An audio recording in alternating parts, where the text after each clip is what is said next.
Just need you to give me the ID. Yeah. Alright, I have a host going for you right now, so... Yeah, I noticed.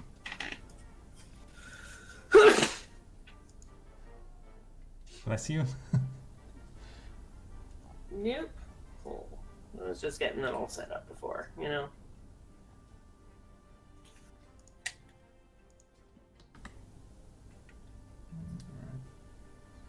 The ID is on the mod chat.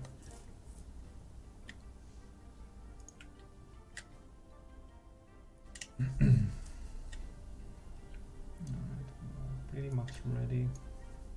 Alright.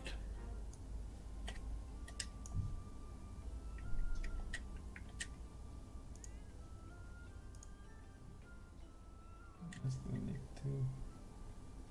Remember, I have 2 hours for this, so Yeah. it can't be too long. Yeah, it's totally okay. Mm-hmm. I need to put up the ID on the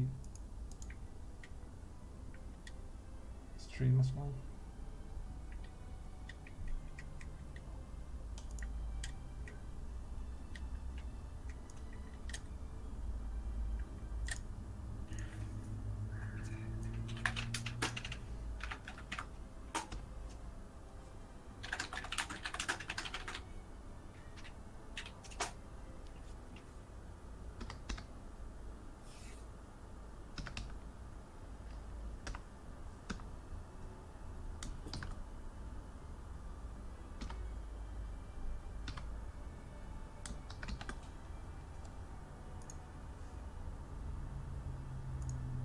Alright, everything should be set up. That's good. Finally. Ah. Every time it's like, it's the same thing. Alright, welcome everyone. I'm not sure if there's anyone at the moment, but welcome anyhow. My name is Ravonlik. And I'm SheaFyre. Hello. Yeah, we have a guest right now. Sorry, I'm kind of concentrating on other things right now. Figure all of my windows and everything. Like this is. Right. So yeah, welcome. This is a Q&A stream, really. Like, if you haven't been here before, this is where you can kind of ask your questions on the chat, and we will try to answer those as best as we can. And of course, I will try to ask some questions from Shay. I have some kind of filler questions here and there that I can ask, and you get to know a little bit more about our moderators. And yeah. Why don't you go ahead and kind of introduce yourself a little bit? Okay, I'm SheaFyre. I am one of the very few female moderators, as I am continually joking around with Chippy that I'm probably the only one. When I'm not on Monster Hunter, I am in school to be a veterinary technician, and I spin fire. What was Hence the last the name. thing? So I spin fire. Oh, okay. Hence the name SheaFyre. Alright. Funny enough, nobody can pronounce the fact that it's just fire with an alternative spelling. It's like SheaFyre, Shea. No! Fire, damn it! Yeah, I was actually wondering about the first part. Is it Shea? How do you pronounce it? It's Shay. Yeah. It's my middle name, actually. Alright. So do you pet your poogie at all? In Monster Hunter World, that is. You do? Yep, pet the poogie. Every single time? Are you sure? Because poogies always need love.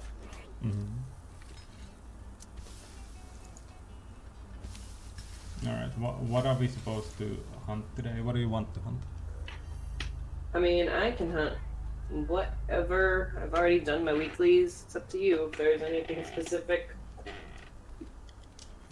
I don't currently need anything.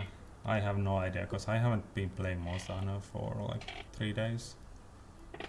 You want to just do some like random tempered investigations? If you need the weeklies, we can do those for you. Yeah, what are the weeklies? Puke, Angina, tempereds.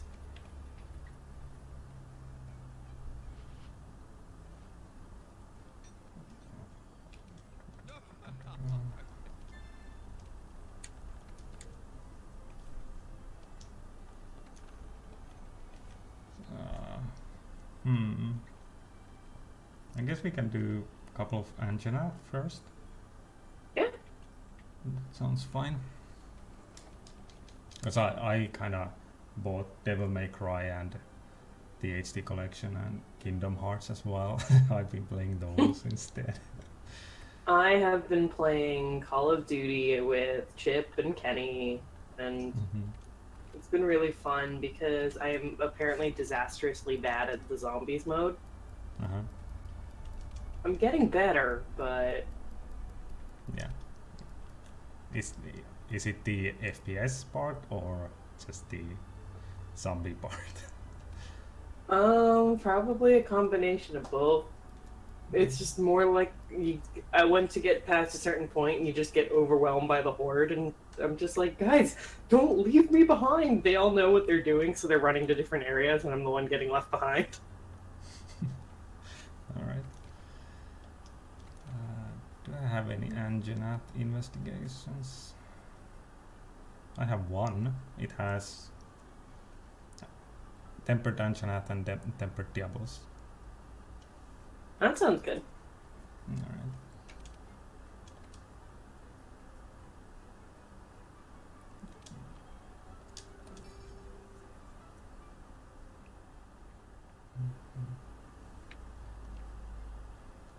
Keep this saying something. Oh, yeah. We have a new voice channel. I guess we can stay here for now. It doesn't really matter. We can stay here. Yeah. I'm fine. When considering he only just made it. Chip, you're late. Yeah. Alright. So what weapon do you main? I'm not sure if I main Insect Glaive, and I main the heavy bowgun. Alright. My love of Insect Glaive stems from my love of martial arts, and it reminds me of a bow staff. And the fact that I can just launch myself into the air. Yeah, that's actually one of my things in many fighting games. If I find a character that uses a staff of some sort, I'm like, yeah, that's my character immediately. And I've kind of missed that in fighting games. A lot of fighting games don't actually have that. I miss, I mean, I've never really played too many fighting games, although I have played a lot of Mortal Kombat. That, to me, is fun. Yeah, it has the brutality, I guess. The brutalities gross me out. I'm a medical student, and yet I get grossed out by fatalities in Mortal Kombat. Yeah. How am I ever going to survive when I have to start assisting in surgery? I will not. I'll give up on my medical career then. Just be like, oh, I'm out. Alright. Need to get my sonic bombs. I'll be right there.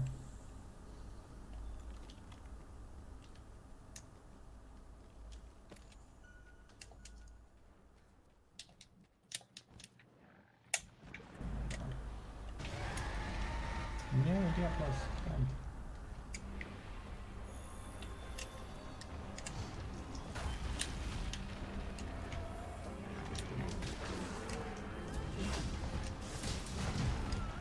Yeah. It's clear to me that I haven't been playing this game in a long time. Oh, that's fine. Figure out how to... I basically picked it up again because I always pick it up when the new stuff comes out because I want Mhm. everything from the new thing, and then as soon as they're done with that, I'm just like, nope, I am good. Leave me alone, Arch-Tempered Kieran. I don't want you anymore. Yeah. Too late. Sonic. So, yeah, Arch-Tempered Kieran can go die in a burning pit of hell. Yeah, definitely. That was like, I hope Valhazak won't be the same, which it probably will be, but I mean, I think Valhazak should be easier to give us the hard one first. And that's only because, I mean, with Val, he's a lot more predictable than Elder compared to Kieran. Although I do have an Orochi Kieran tattoo, and I'm sure most people would think that I am absolutely crazy because I absolutely hate fighting Orochi Kieran. So if Orochi Kieran ever comes back to Monster Hunter, I will be happy because then it will make my tattoo relevant again. Yeah.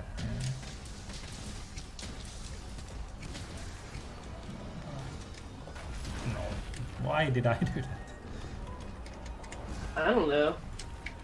I cannot answer for anything for you. I do not understand your judgment. Yeah.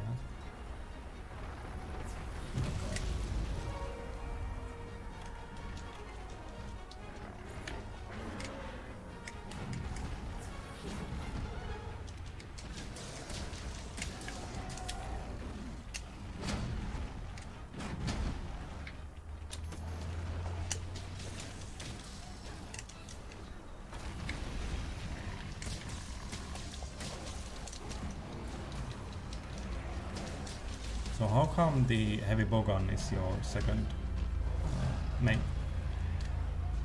Just curious. Funny thing, I never used to like using heavy bowguns, and then in 4U with relic hunting, I got a really good one, and then told myself, I guess I'm learning how to play heavy bowgun now. Oh, okay. So you. I mean, in here, I like the heavy bowgun because I like using ranged weapons. It keeps me very far away from monsters. And also, I just like some of the things that they added to the heavy bowgun, like the wyvern snipe. I think that one is just super awesome. Yeah. It packs a nice punch. So I like what they've done with the heavy bowgun in World, or the other games.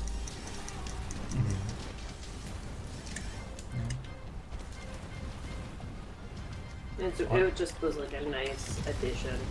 And I forgot, I have a temporal mantle. Hooray! I hate fighting tempered Diablos. Although I do have very fun plans in Generation Ultimate because I'm going to have 4 people make sets that look like Matadors, and we're just going to put on Adept, and we are going to basically have a bullfight against the Deviant Diablos, because why not? Yeah. I definitely do hope that your audio on the stream is high enough. Because I didn't double check it. I'm not listening to the stream just because otherwise it'll be this weird echo. Yeah, I think it should be fine. I'm just checking the audio. It should be okay. Well, I'm sad because there aren't many people asking questions, and I think the turnout might be low today due to Father's Day, so we can always redo this one with me if we don't even get a turnout. But yeah, we can always redo streams and yeah, it'll just be like part 1 and then part 2, but part 2 being the more lively one because it's non-holiday. Yeah. I kind of predicted that this would happen, where not a whole lot of people would actually join. So I kind of posted the stream on all of the Facebook groups as well, just in some sort of a hope that people would actually join in. I mean, I posted it on mine. We have 3 viewers, one of them being me. Yeah, there's someone else. So yeah, ask me whatever questions you guys want. And Revon can ask me all of the filler questions. I do not mind answering. That's kind of why I went on this thing. Yeah. I mean, what kind of person would I be if I shied away from a Q&A or just went on a Q&A and refused to answer questions? Am I right? That'd be very odd, for sure. It would be. Although I am an odd person, so Mhm. you never know with me. Aren't we all a little bit? I know, right? I mean, I play with fire for fun. Oh. There has to be some strangeness in me. Mhm. Alright. So when did you start playing Monster Hunter? I started back when Try was the game that was coming out before Monster Hunter 3U. This was Try on the Wii. Mm-hmm. My high school boyfriend at the time had one of the Monster Hunter games on the PlayStation Portable. So every time I would look over his shoulder and be like, "What you playing?" Mm-hmm. And then it was coming out for Wii, and he's just like, "You should get it with me. We can play together. I'll teach you how to play the game." So we did. I became better than him. We eventually broke up. Unrelated reasons. Mm-hmm. But I just kept playing. Alright. Well, that's kinda, I don't know, bittersweet, I guess, but still. Well, it's also just funny because there's this whole like stereotype with the female gamers that it's always like, especially people joke around that with the Monster Hunter games, it's the guys abandoning their girlfriends to play Monster Hunter, and then it's kind of like with me, it's like, nope. Other way around, you're playing Monster Hunter with me or else. Yeah.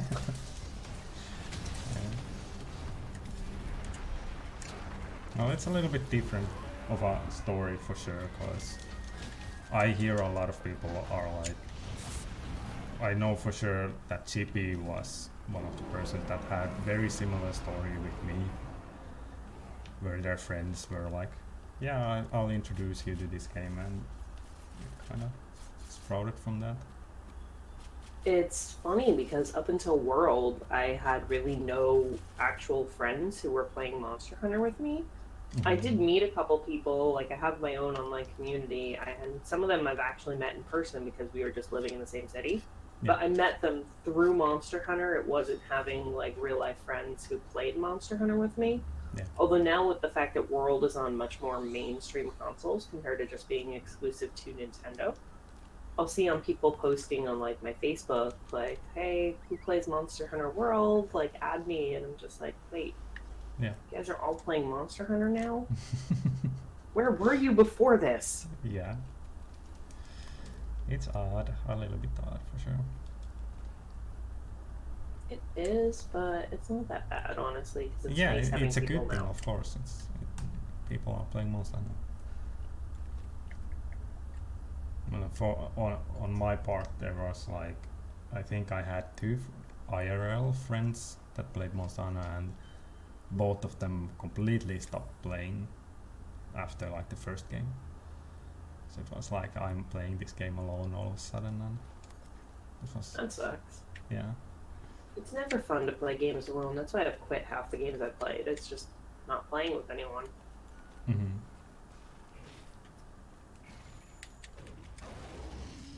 I do hope they kind of try to fix the Monster Hunter World online portion of it, because it's So let actually me forcing. Yeah. So let me ask you a question because this is a Q&A, and Yeah. I'm sure that we'll agree heavily on this. But what do you think about the online part of Monster Hunter World that needs fixing?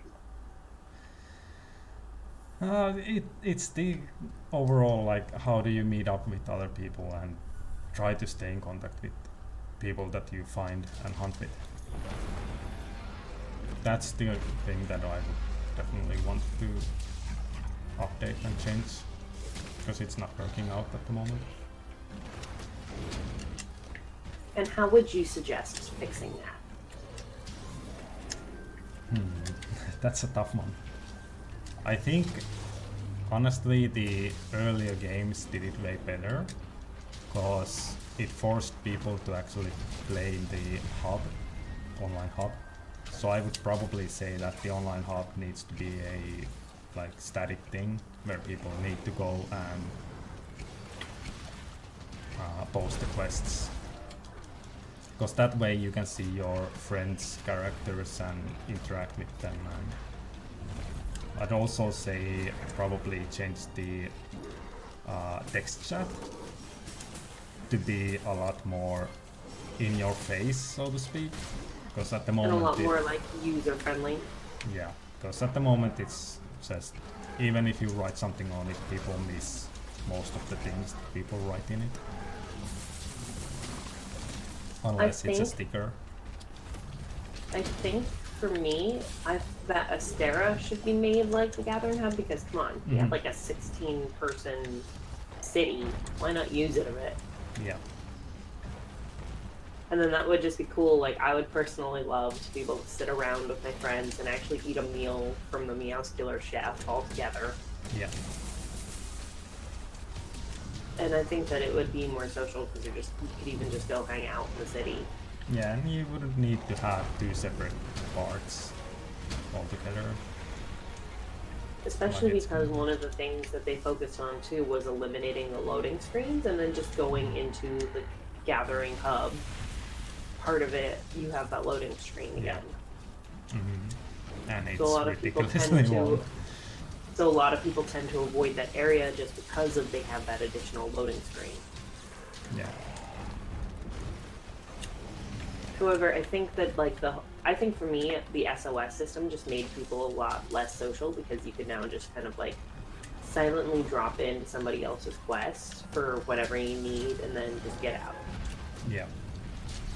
For me personally, it's more about the fact that offline or the quests aren't separated to online and offline. So a lot of the quests you can just solo. So why not solo them? Because they're kind of easier that way. I knew I was dead there. I mean, I like the challenge of Monster Hunter, but if the option is there to make it easier, then it's kind of obvious for me personally. Understandable. I definitely can see a bit of that.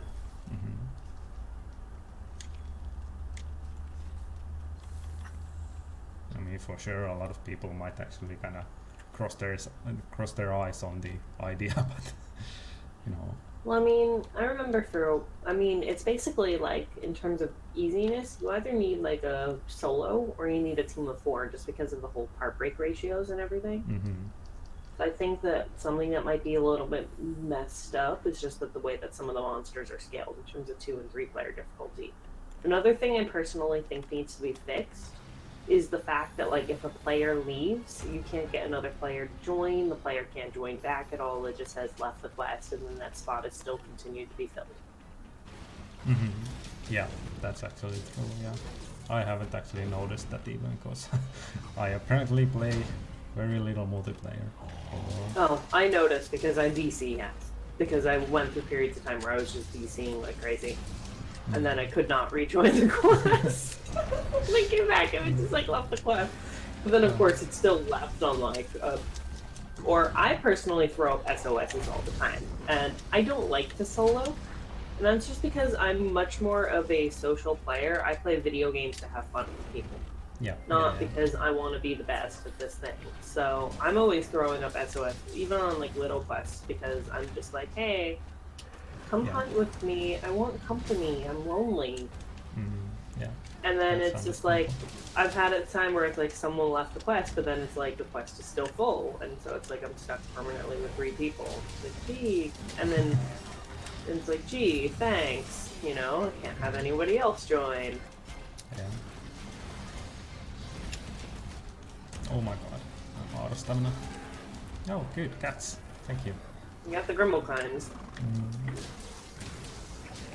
So do you ever leave the quest afterwards, like if your hunting party completely leaves and you're left alone? I mean, if my hunting party completely leaves, then I'm left alone. Like, I mean, if I'm hunting online with like Chip and Kenny and stuff, when they leave, I'll usually leave and go do something else. Like I'm so busy with school, I'm always doing homework and stuff. So when Chip and Kenny usually get off for the night, I usually get off too because I don't really feel like going solo. I'll just go and like do my homework, get ready for school the next day, kind of deal.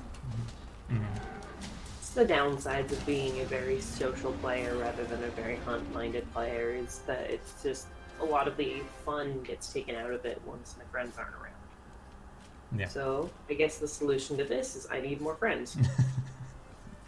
Yeah, I guess. So if anybody wants to be my friend. Alright. But I was kind of talking about the SOS part of it. So Oh, SOS part of it. Yeah. I mean, usually I do end up back. It's like, if everybody hits disband, I hit disband. If everybody hits return to party, return to camp, I hit return to camp. Mm-hmm. Yeah. Just go with the flow. Alright. Sorry, I need to open my can of energy drink. Because I'm really tired. I'm tired too. I thought I would be able to like set my alarm, wake up at 8 o'clock, have a couple hours to get ready for everything before this, and then woke up an hour before and just rushed to shower and eat food. Mm-hmm. Alright.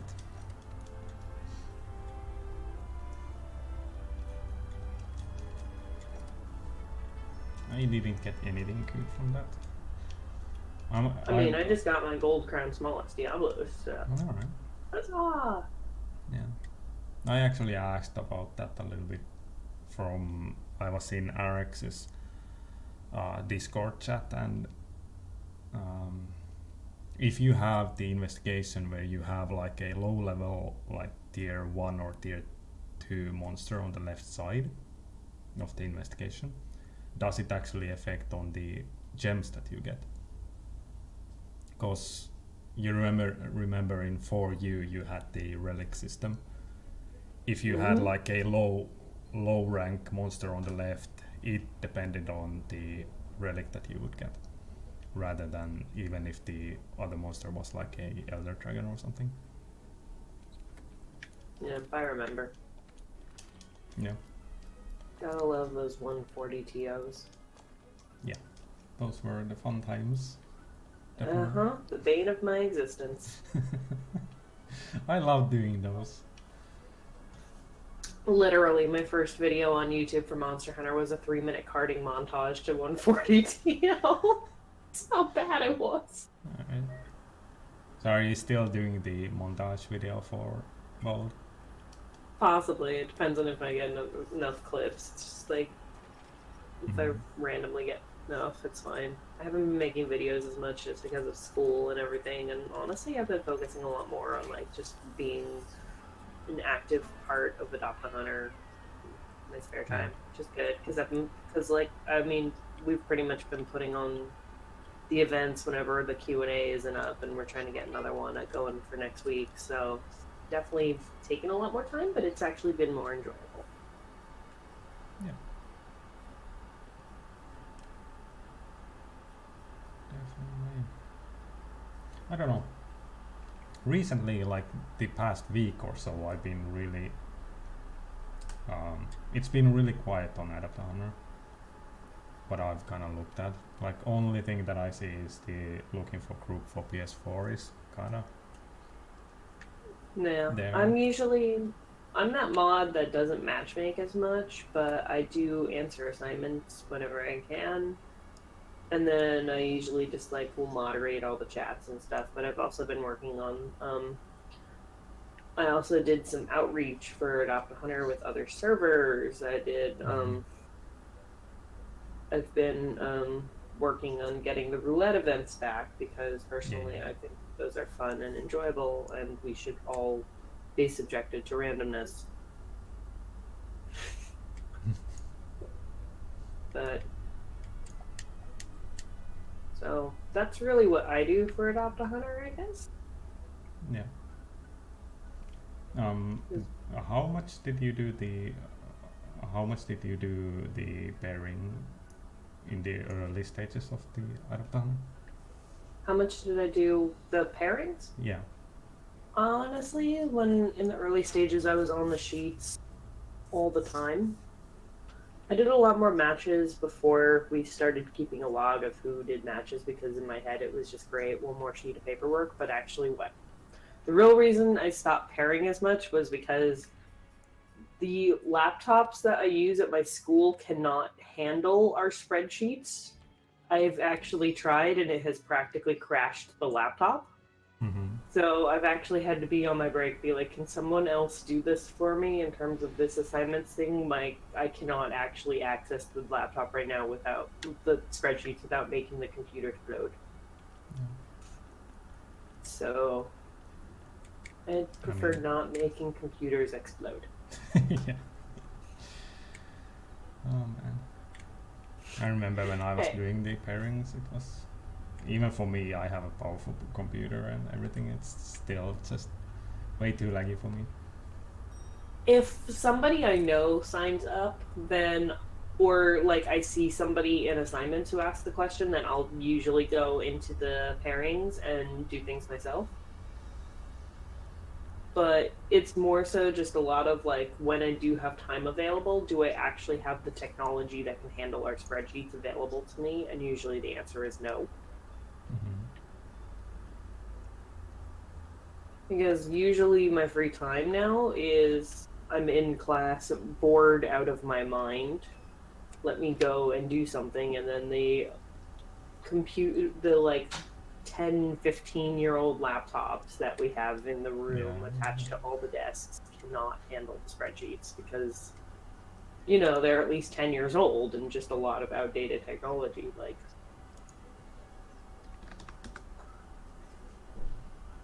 and yet we use smart boards in the classroom.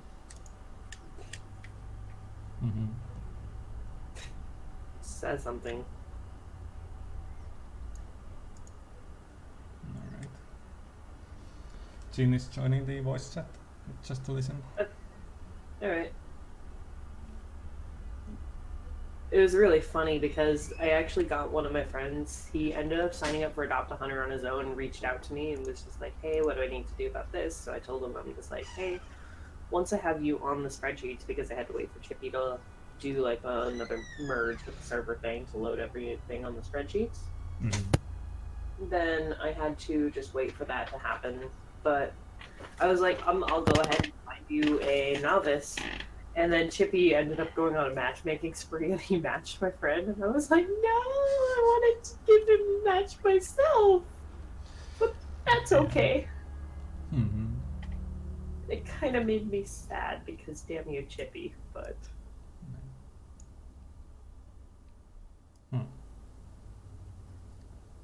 I was actually kind of hoping that when I saw a couple people from Finland being in the spreadsheet, that they would actually be somewhat active of a players, but ended up that they weren't really. Everyone was starting to play other games. I think I tried like three people from Finland, tried to pair up with them and kind of be a mentor for them for Most Animal, but they kind of chose different games for that. that sucks. Yeah. I actually, like for me, my experience was I actually got matched with someone before I was a moderator. And he said he didn't know if he was going to be getting it on PS4 or PC. So I told him, alright, cool, just let me know which. And then it became a matter of like just, hey, let me know. And he never got back to me. I think he waited to get it on PC. So he hasn't really been playing, hasn't added me on. But I ended up not rematching myself, and that's because I spent more of my time focusing on the people who didn't have pairs, since we did have that vet novice discrepancy. And I also took my ex under my wing and was kind of his mentor in the early stages. Yeah. I actually got just yesterday someone contacted me about, they saw my Lance tutorial video and contacted me about it, and we are probably going to kind of get together and I'll try to mentor him a little bit and stuff like That's that. awesome. So yeah, some positive news.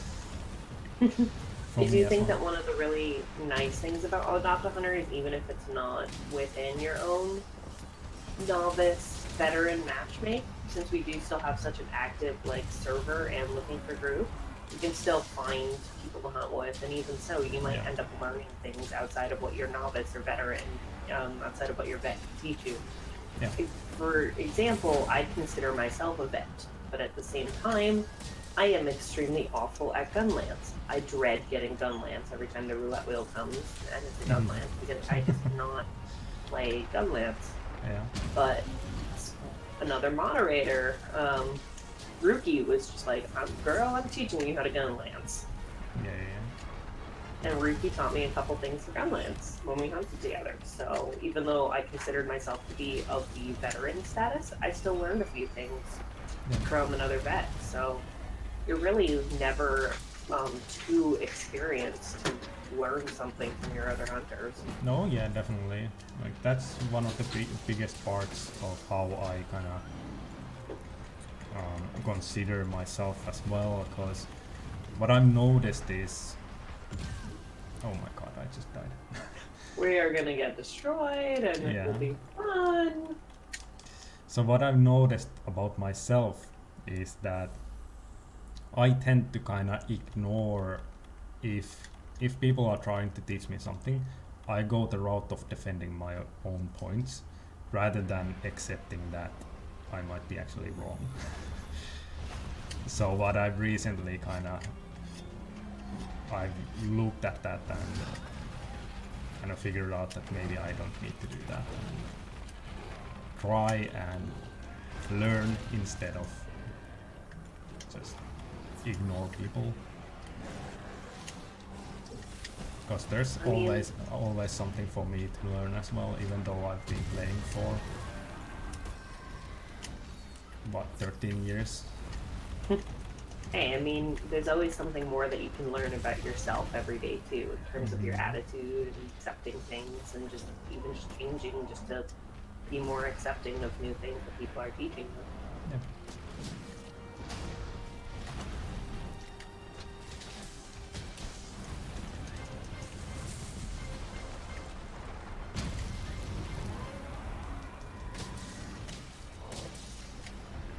So what do you think about the current state of AdoptAHunter overall at the moment? Current state of AdoptAHunter, I think that it's personally going through a waning period, which a lot of servers tend to do, which is that once like the server starts, there's the initial hype. Once you get the game released, you still get all of that hype. And then what happens is that eventually the activity level dies down, people start to play other games, people are moving towards other things. But then what will happen is that something else another catalyst happens, and then the activity level picks up again. So I think that once the piece, we are still actually pretty active, which I still love, but we're still in that waning period, which is the general chat isn't there as fast as it was initially. So that's just because when Monster Hunter World came out, it had so much hype, but now that it's been out for a few months, that hype just isn't there as much anymore.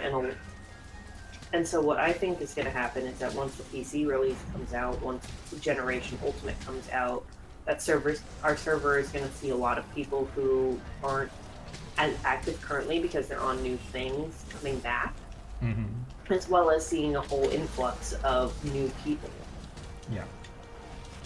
So I think that the general state of AdoptAHunter is that it's actually still pretty good, just considering the normal life cycle of a server in terms of the ebb and flow. Yeah. So can you kind of give a little bit of a idea of how many do we pair at the moment? Let me go. I would have to go through and look at the spreadsheets. I know that a lot of the pairings for right now are a lot more like, hey, we just don't have anybody who matches for you in terms of time zone and whatnot like that. So it's mostly like people wanting to pair up with someone they've seen in chat or something. Yeah, I mean, if I take a look at like the veteran sheet, I'm probably gonna die while doing this, which is fine. There's now like we have an unmatched thing, and it's less than 200 names on there, and a lot of them are just like, okay, the language isn't matching up, the country's not matching up. Like a lot of people are like Japan, we have someone from Norway, like Germany is all on here. There's a decent amount of the United States, but then what happens is that because we allow for people we match them, and then it's like, hey, your match isn't set in stone. If the person's unresponsive to you, then obviously we're going to unpair you. We're going to find you someone that's active because we want you to still have this experience with us. So what happens is that people get marked as inactive because they were requested, and because they're whoever they were paired with requested an unmatch for them not responding, and then we reach out to them, and then they haven't been active again, and like actually saying, hey, no, I still want to be part of this, I'm actually still active. Yeah. And I think a big part of that might be just the fact that many people actually prefer to play the game on PC when it releases. So when people go, or how should I say this? When people are applying to be a veteran for AdoptAHunter, they might apply as a PS4 user, but then they won't actually play the game on PS4 at all. And those people are like, there's a lot of people like that that opt out to go for the PC release instead. Yeah, and I think that what happens too is that they end up getting muddled on the spreadsheets because too there are some people that list both, and then it's just like, well, which one are you really playing? Yeah. Honestly, the overall state of the spreadsheets is actually pretty good. Like, there's not too many, and this is on the veteran one, and usually we end up having where it's less than 200, and usually it ends up being that there's more veterans available than novices. Mm-hmm. So if you go to like the unmatched novice sheet, and I mean, I only just looked at PS4 because it's hard for me to look at both of them. Yeah. It's around 150, but like there's at least 25 of them that are marked graduated, unresponsive, inactive. So you can't really pair those until they actually mark that they're active again. So yeah. So some of them kind of just remain in limbo on the spreadsheets, but the fact that there's not really many is actually a pretty good thing. And it not. Unfortunately, what happens is that the fewer people you have, the harder it is to matchmake. Because say you have, like, some of your last two people are a veteran in Norway who only speaks their native language and doesn't, and then you have a novice in Indonesia, and then the language barrier and the time zones don't match up. Yeah. So then it's like, who do you stick those people with? So that's what happens is that as there's fewer people, it's harder to matchmake. Mm-hmm. And there's really nothing we can do about that, honestly. Even if we try to figure it out, it's going to be a mess if we try to match out the what's kind of left over after we try to. I know it sounds kind of sad and maybe it's a little bit mean, but that's just the fact of it.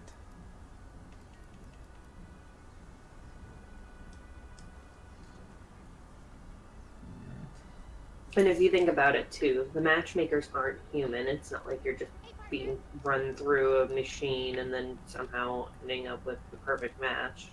For human, we try and pair it with as best we can, so.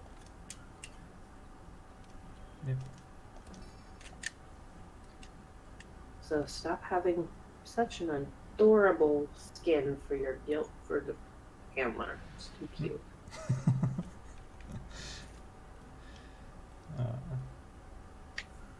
Street Fighter. I've never actually played Street Fighter. Never have I either, really. I played Street Fighter X Tekken because it had Tekken on it, so I was like, yeah, I'll play this a little bit. Yeah, Monster Hunter and Overwatch are pretty much the only games I play.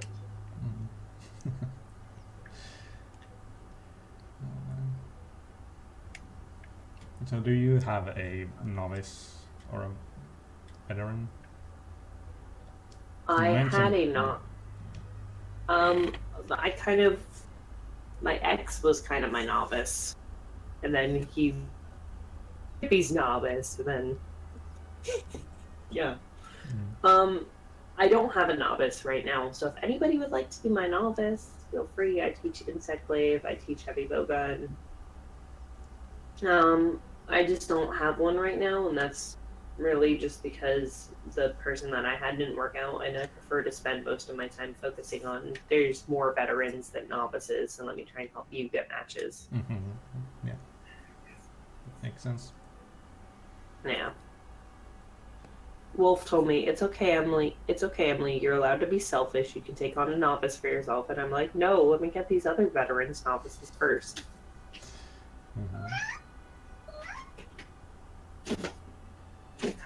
I also, since I run my own server, I kind of ended up with a bunch of novices and unofficially. Yeah. Hi, fat cat. You want to come sit on my lap?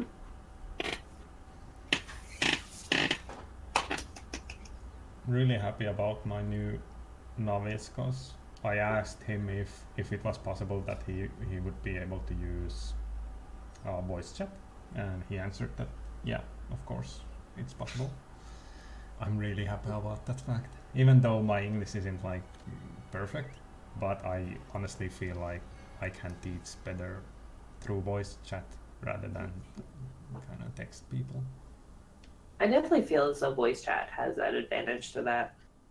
Yeah. Which actually is one of the things that I do like about the PS4 is that you can just talk to people through the PS4. Yeah. Because like when you were on your DS, it was obviously like Skype groups or Discord groups as you're all hunting on your DSs together.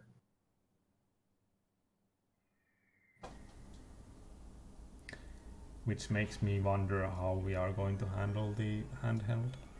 Oh yeah, What is it's it? on Switch.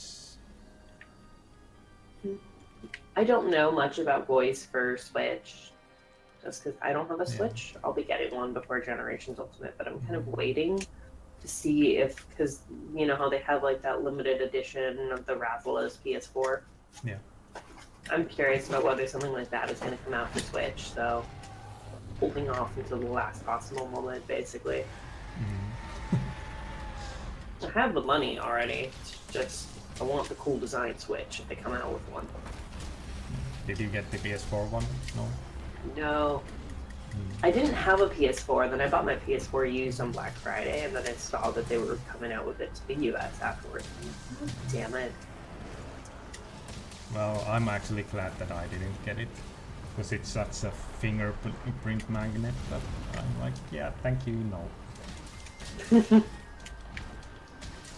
Has this like, I don't know, plastic top on it, and I don't like it. I mean, my used PS4 that I got on sale on Black Friday works really well, so I'm not going to change anything about that. Especially since I'm sure eventually they'll come out with the PS5, so it's like just put my money into a Switch, and then if they ever come out with another Monster Hunter on PS5, then you know what I'm getting. Because like literally one of the few things I play, so.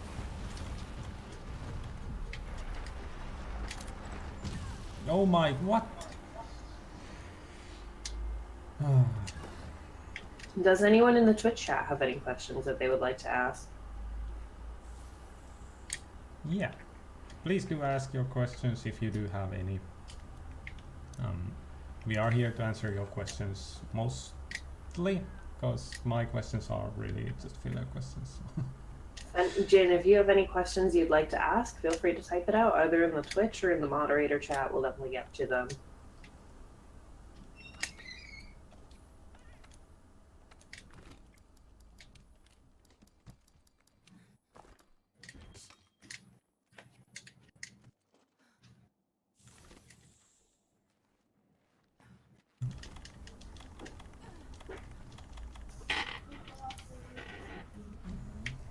So do you think the AdoptAHunter program will reach to a point where it's not needed anymore? Do I think the AdoptAHunter what is not needed anymore? I'm sorry, that cut out. Sorry. Do you think the AdoptAHunter program will reach a point where it's not needed anymore? it's kind of a follow-up question for the how it's currently doing.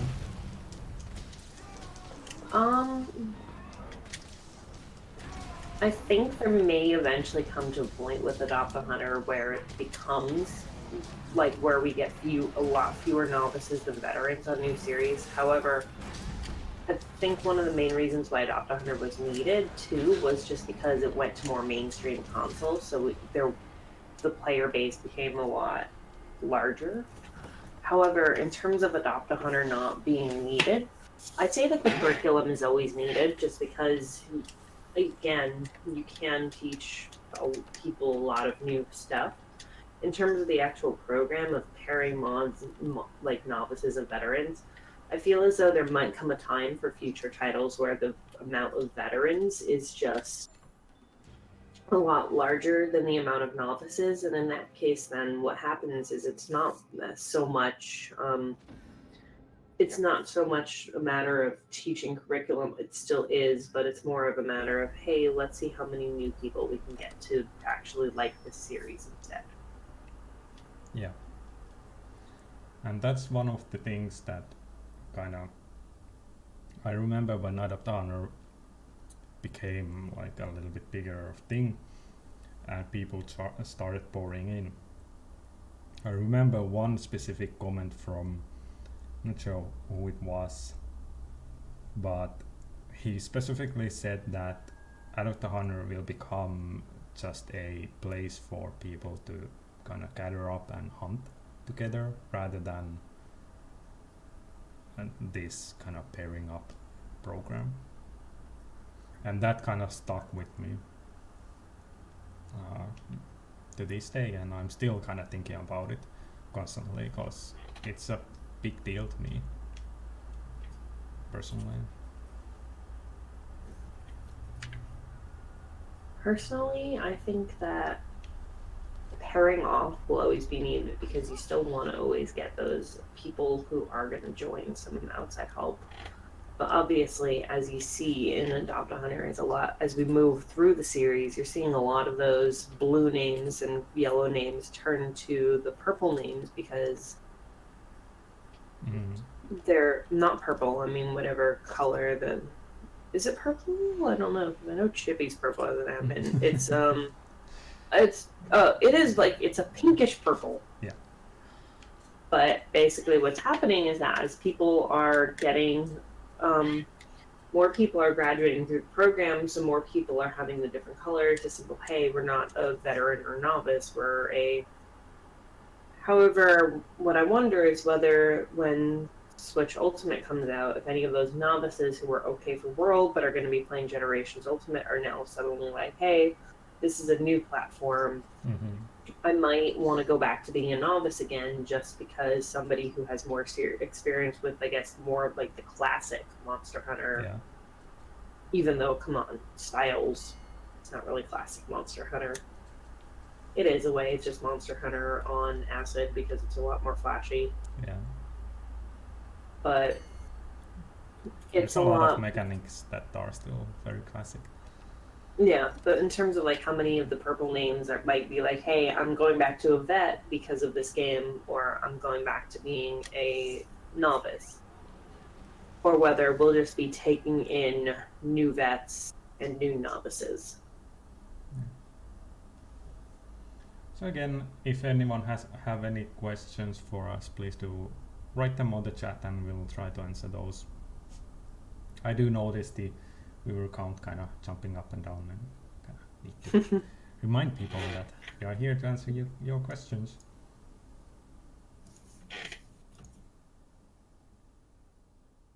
But yeah, we'll see how that is going to kind of turn out with Generations Ultimate. I know for sure it's going to kind of put a lot of stress, I guess, for the moderators. Revon, eat. You forgot to eat.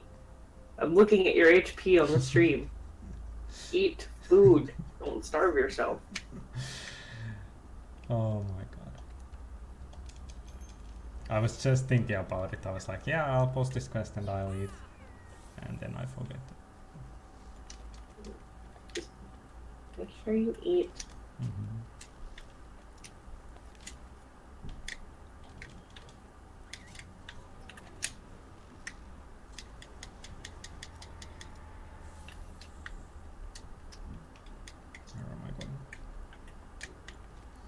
this time I won't die twice. I promise. Alright, what just sucks is that I took my mega potion and just to heal me from my guts activation, and it's just like, oh, now all of a sudden I finished that, the quest was over. Okay. I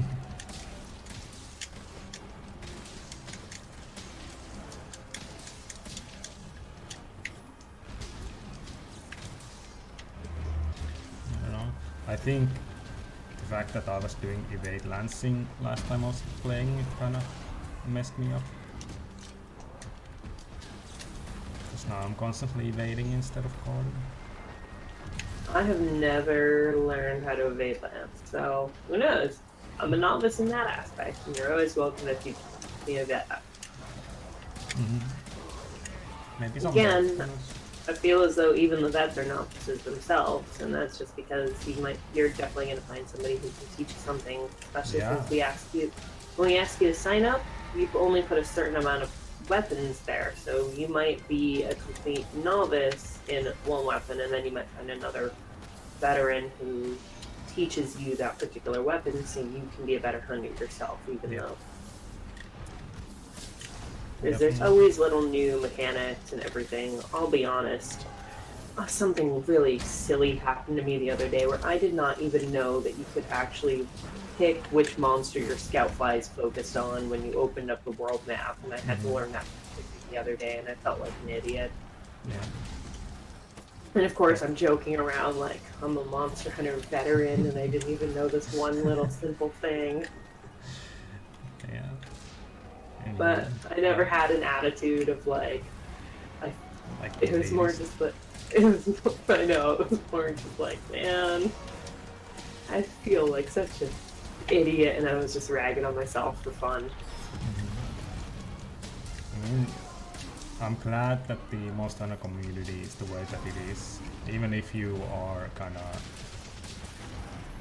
you know a lot about the game and you make mistakes, and people will understand the fact that even though you know a lot.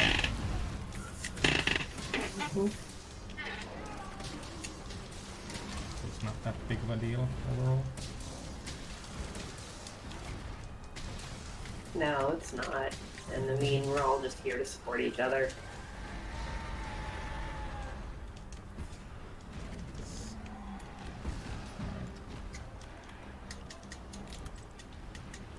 I'm out of sonic bombs.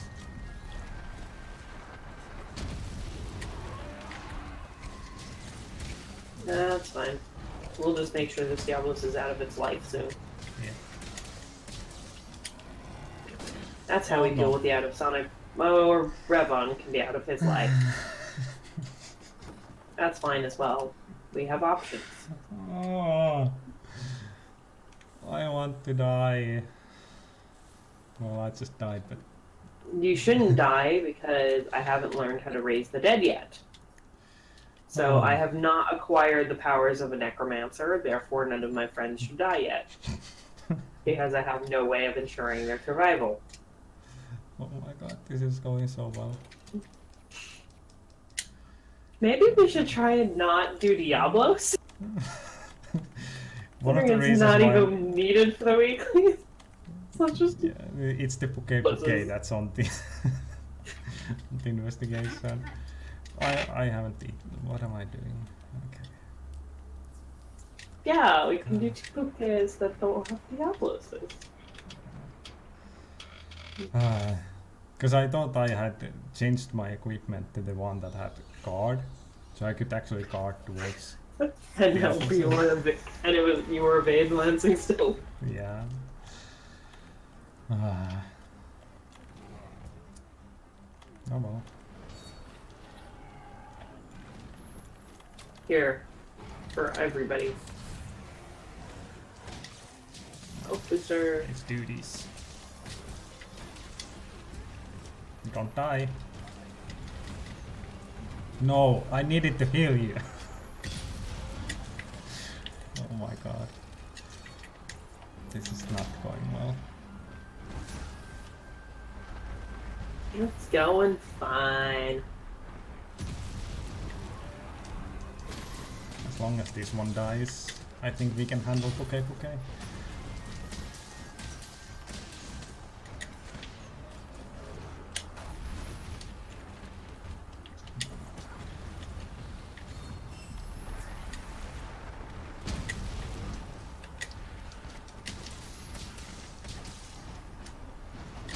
I haven't seriously been this rusty in forever. It seems like this feels so You know odd. what? Here, let me make this easier on all of us.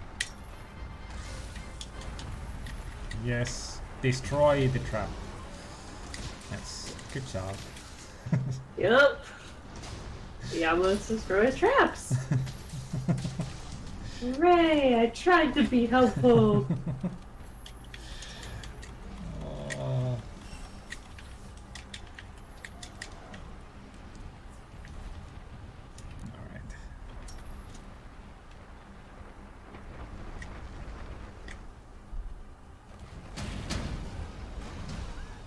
What? Oh no!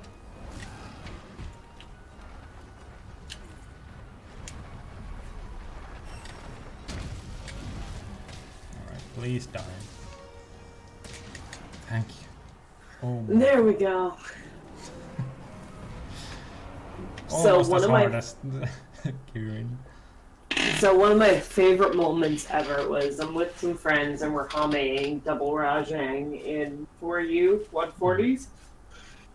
Get the first Rajang down and he's one of our great sword users and he's doing like I guess he was using the one where it's like you get adrenaline when your health is super low, but get boost of attack. So we kill the first Rajang and then he immediately dies to like the Vespoid or something. Oh, right. So you're talking about adrenaline. Yeah, so he basically like had his health super low because the Yeah. monster was just being splashed the whole time. And it was fine, we killed the first one, then he just died to like the bug or the little monster right afterwards. Yeah.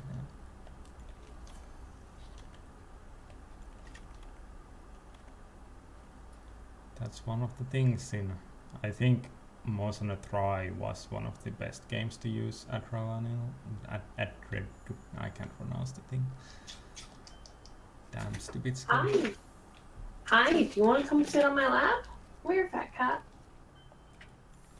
Athena.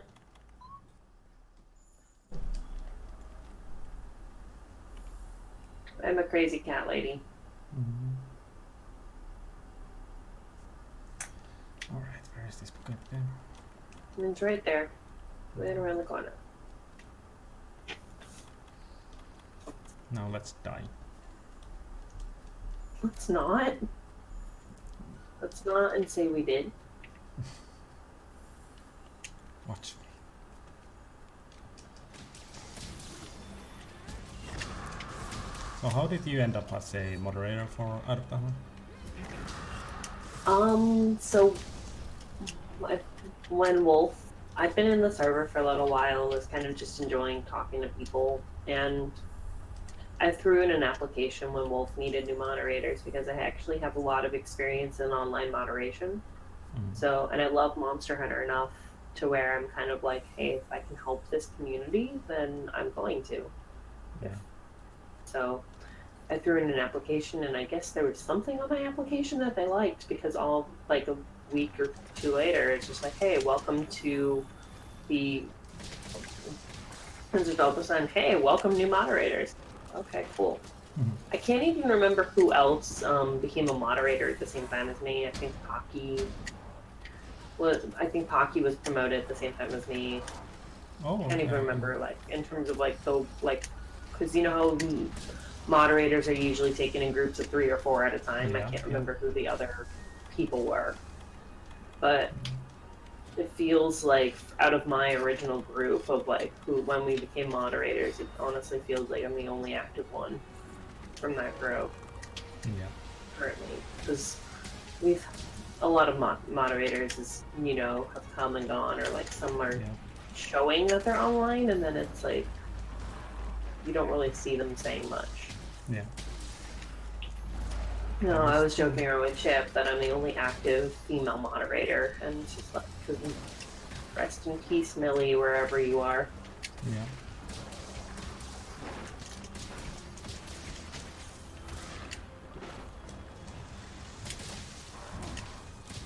So, when we get on before Gen U to like another round for moderators and matchmakers and stuff before Generations Ultimate, I'm gonna be like, hey, well, should we get some females in here? I'm surrounded by dudes. But I actually, yeah. I mean, I always prefer server moderation teams where there's at least one girl on there, just because as a female in a gaming community, I've had a lot of guys actually be pretty sexist to me, so it's kind of nice when, like, there is at least one woman around. Can't ever go on Overwatch comp, and as soon as I open my mouth when I'm not there with a friend, it's just nobody listens to my shot calling because I'm a girl. Or I sound like a teenage boy, one or the other. I don't know.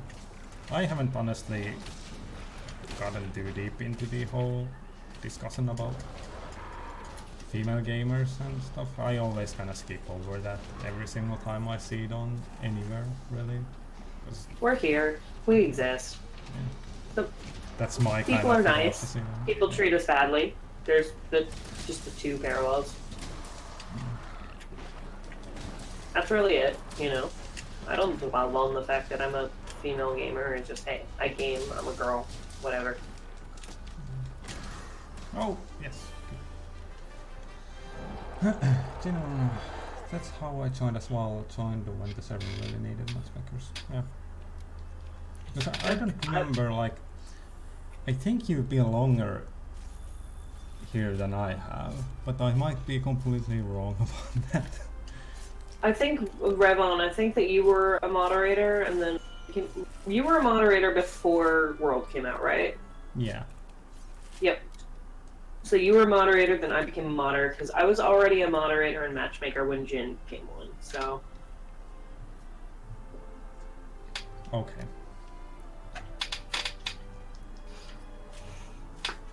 Oops.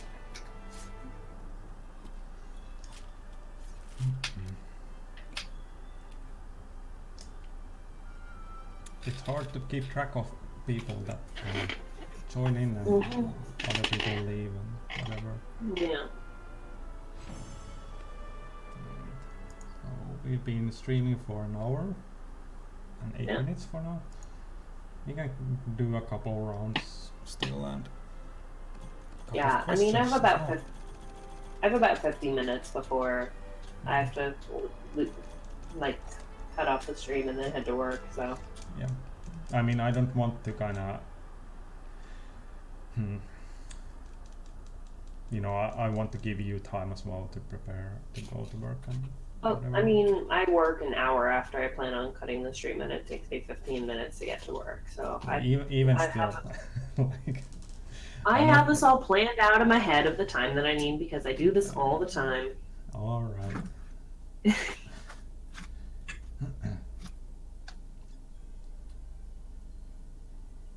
So next week is Valhazak, right? Next week is Val. I think next week too, we're also going to be doing another community roulette stream for so we'll be setting a date for that, and then anyone else can join. And those are fun, always. Yeah. I've been watching them a couple of times. You've participated in some. No, I haven't actually. You did once. Yeah, maybe. We'll see. Because usually what happens is that I just don't have the time at the moment. You're also like a fully just different time zone than the rest of us. Yeah. It's fine. It's just a matter of like, hey, normal for you is like, oh, I have to wake up early. Or the other way around. I know. I work nights usually, so sometimes waking up at 10 a.m. is hard. But it's so funny somehow. Like, I'm waking up in the morning like 10 a.m. I'm like, yeah, check who's streaming, and you're streaming somewhere, and it's like, why are you awake? Yeah, that's just because it's nighttime for me, and also so that's why I'm streaming, because it's night for you.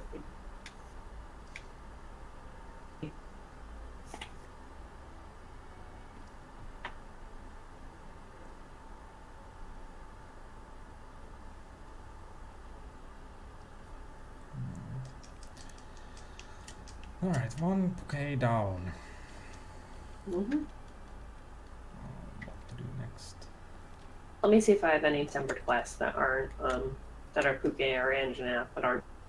Yeah. Aren't Diablos. Mm-hmm. Also, if anyone has any more questions, just feel free to ask. It doesn't even have to be about AdoptAHunter. They can even just be questions like getting to know your actual like moderators. Yeah. We're people too. Mm-hmm. We want to show you guys this.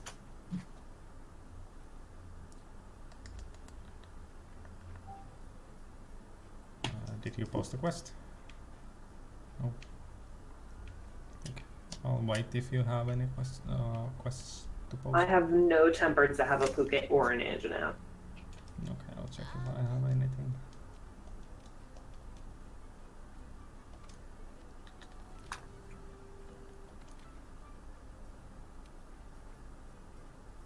I have Tobikadachi, Puke, Raytheon. Sure. It's interesting at least. Hey, I feel like it might be better than Yeah, Diablos.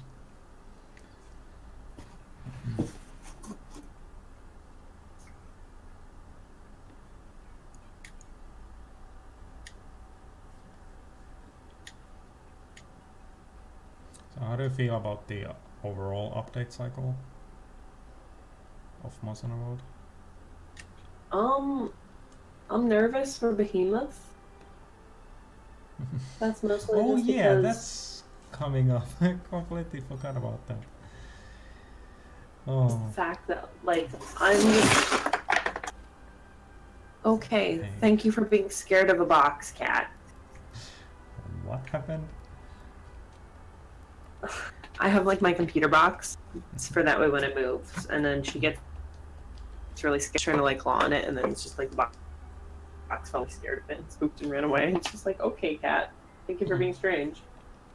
I guess one of the reasons too why I'm nervous about Behemoth is just I'm nervous about the crossover potential of just how many crossovers are we going to do? Is Monster Hunter going to do for the sake of cross promotions where we get monsters in the game where it doesn't feel like it's a Monster Hunter game anymore?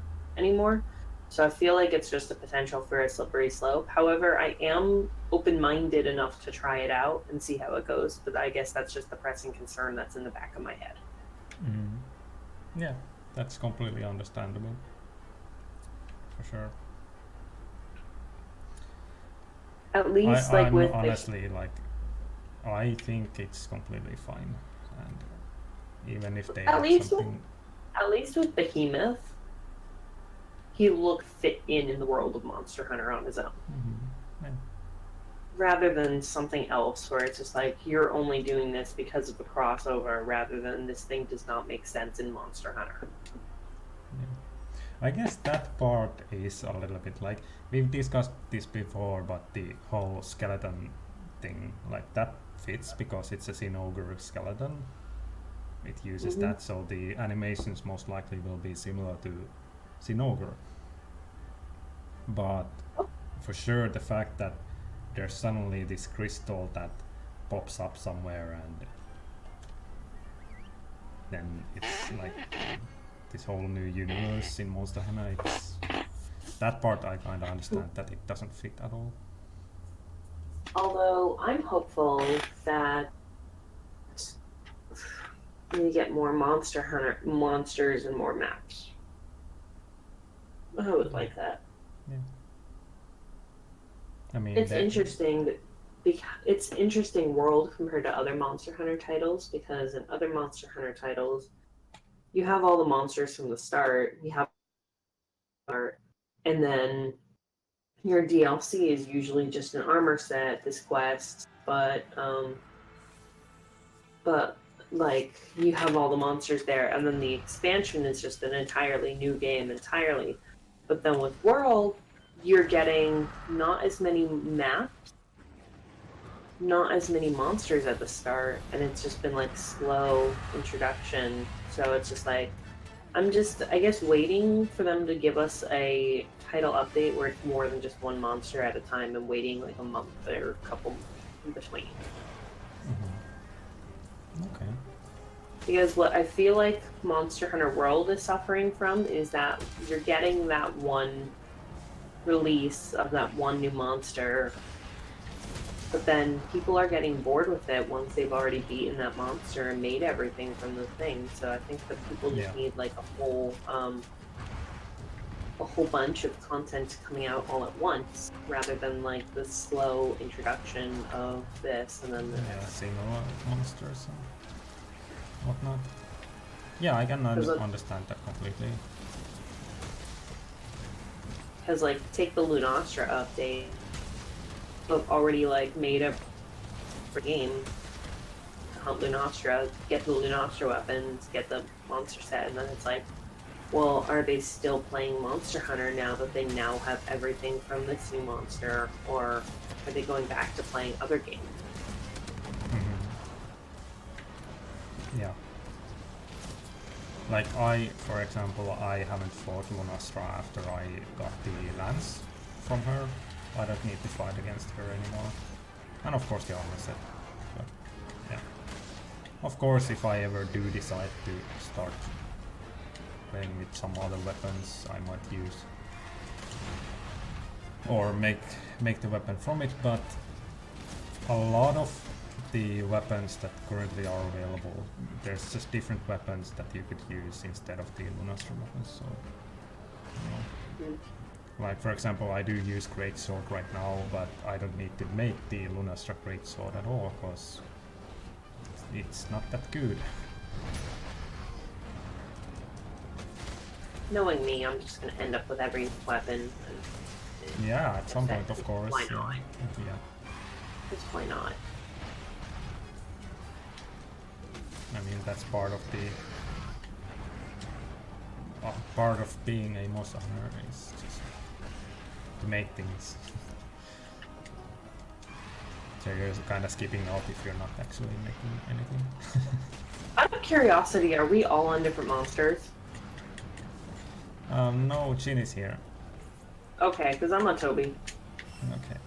We are doing Raytheon because she's not tempered. Yeah, my scout flies just took me straight to Toby, so I'm like, alright, why not?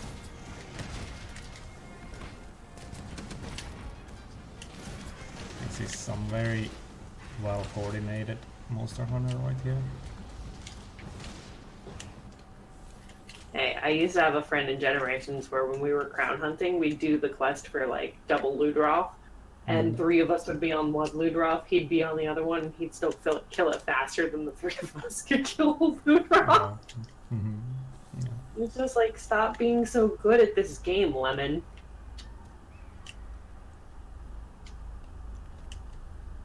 Alright. Shall we It's actually really funny though, because I will be honest, I am absolutely terrified of Lunastra and Arch-Tempered Kieran. Those things terrify me, but I still remember a point when I'm playing and I thought the scariest thing was a Tempered Bagel. And then a normal Tempered Kieran just suddenly topped the Tempered Bagel.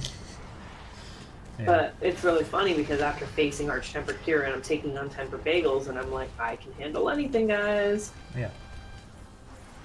I think Tempered Kieran definitely it teaches you to be patient with a monster. And Bagel for sure is one of those monsters where you need to kind of just chill out a little bit and wait for it to do its thing before you actually. Yeah, we just need to relax.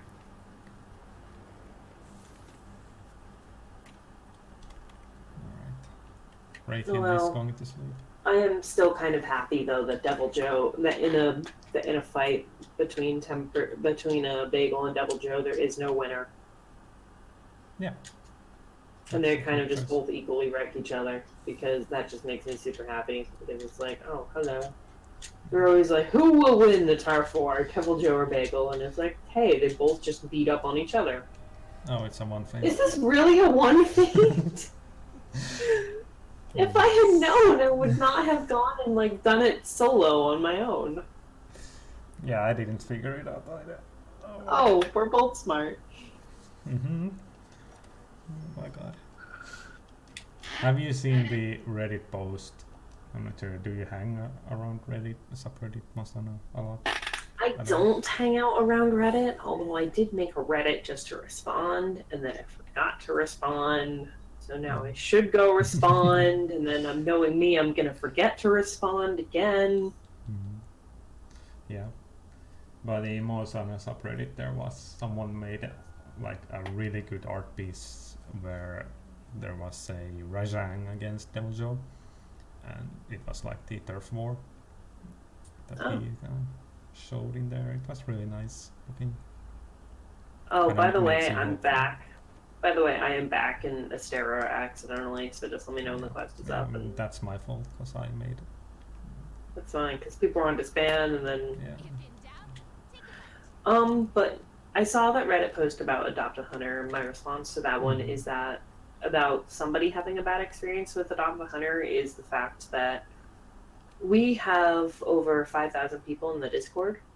We can control the matchmaking, but what we can't do is, because there's so many people, we can't actually vet people as like, hey, this is a good veteran, this is an understanding novice, because there's honestly just way too many people for that. So what we can really try and do is we pair people, but we also offer matchmakers to talk to, anything like that, in cases of, hey, this person didn't get along well with their veteran, or this, they're not having a good experience. We can, if you want, go ahead and request a rematch, and you can. But the problem is that we can't exactly vet 5,000 people for this program thing. So what happens, and also you do have differences in personalities. So even if somebody is a good veteran, their personality just might not match up with this novice that we match them up with, even though they're both good people hunting with other people. Yeah. But what we do is, hey, talk to us in the assignments channel. We will happily figure something out for you, even if it's just, hey, let's mark you and get you a new pair. And we'll also do it with a lot of respect. We won't exactly, like, if a novice says that my veteran is an a-hole and we don't get along, we're not exactly going to go and tell your veteran, well, your novice said this, and this is why you're not paired. No, definitely not. We're nice like that. We'll both go ahead and say, it'll be something like, just due to this, we're going to be rematching you. Are you okay with the rematch to like the veteran? Would you like to still continue? So we don't, like, we give people the options if things aren't working out to get rematched, repaired, and we don't ever do a situation where it's just like, we're going to go and tell this person said this is why it didn't work it out. No, it's just, hey, cool, this didn't work out for you, cool, we'll give you someone new. If the person didn't work out with, we'll give you someone new. Yeah. Quest is up, by the way. Yep, I saw on the stream. So I think that just people don't, I think that people who have a bad time don't understand that these resources are there for them to be re-swapped with someone. And I think that's one of the things that we can work on, is just making sure that, hey, they know that this is an option for you if this isn't working, to go ahead and just get reassigned.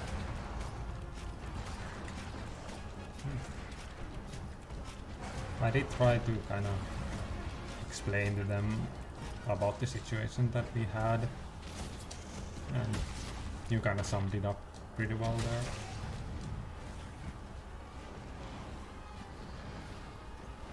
Because I think a lot of the problems root from the fact that people were kind of maybe impatient about the fact that they weren't getting paired up immediately. At least from the comments that I read. Yeah. I got contacted by the matchmaker at one point to be told that my temp novice complimented me and wanted to pair up the official. You guys do great work. even though it's not visibly apparent to the entire community at first. Sorry, I kinda skimmed through that. I just want to say thank you for the comment. It's actually, like, I'll be honest, because this is hard work. It's dealing with people, dealing with, I'm usually not very much a people person, but it's a lot of, like, dealing with conflict, and also, aside from moderation, it's and matchmaking, it's also just being somebody to resolve conflict. Like, when there's different, things going on in the chat, you have to actually be there as, like, a conflict solver. Why is my character acting drunk? You're going to sleep. Oh, I got hit with the sleep shout or something. I don't know. Anyways. No. So a lot of this. What the? So a lot of it is being that conflict resolver. So it's actually really nice when people say you're doing good work, because it honestly puts a smile on my face. Yeah, I honestly love the fact that I could actually be a part of the community the way that I really have always wanted to be. Help out other hunters and make sure that they get kind of along and get a good start to the game. I used to be part of the community that I modded for a while, which gave me a lot of my experience in moderation. The owner of the server did not understand that sometimes there are toxic people in the community. So there were times where it's just like you're trying to do your moderation and you're just being hit with all of this backlash and just really toxic people, which honestly, like, being part of this, Wolf shuts down all that toxicity, and it's nice to actually have somebody like that, but at the same time we encourage an environment to where often that toxicity isn't there. But, and just trying to, like, keep positive all the time. So that's one of the things that I personally love about AdoptAHunter compared to other Monster Hunter communities, is that it does encourage growth rather than being negative people.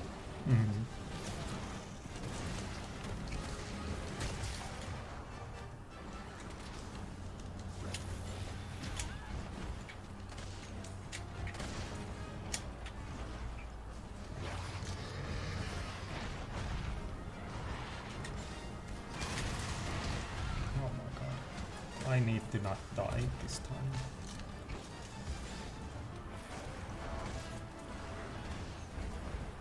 Oh, nice. That was really funny though, where I got slept and then all of a sudden we got hit with the paratoad. So I basically woke up and then immediately was paralyzed right afterwards, and it kind of made me sad, but also I was laughing. That was my mistake. I even noticed the paratoad there and was like, I'll just shoulder bash him. It's fine, it's just ridiculous because it's like, how often do you wake up, do you get hit with sleep, wake up from sleep, to immediately be paralyzed? Alright, let's get this done. Well, someone's coming here, so let's just kill the Toby. Gonna have to kill him anyways. Really happy that they are actually trying to balance the whole investigation system, so that people actually play against Topikadachi and other low rank monsters.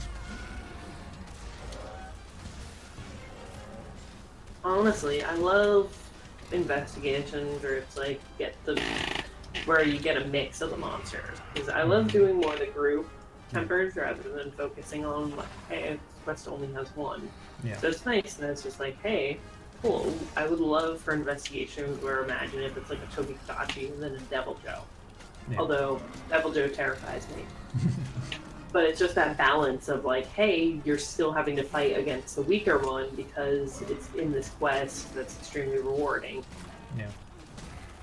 One of the things that I've been kind of thinking about is if they would just introduce monsters that don't normally like reside in certain locations to the investigation pool. Like the Ancient Forest, for example, would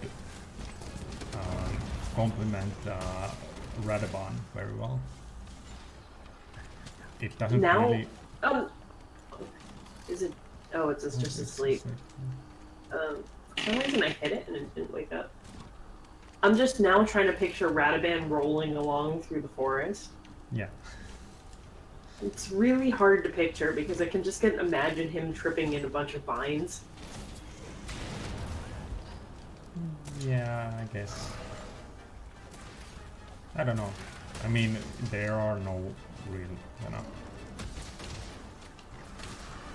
vines that it would get trapped into. I don't think so, at least.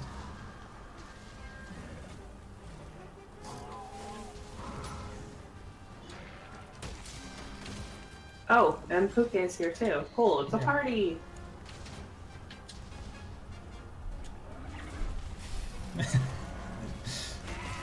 I'm so dead. Oh.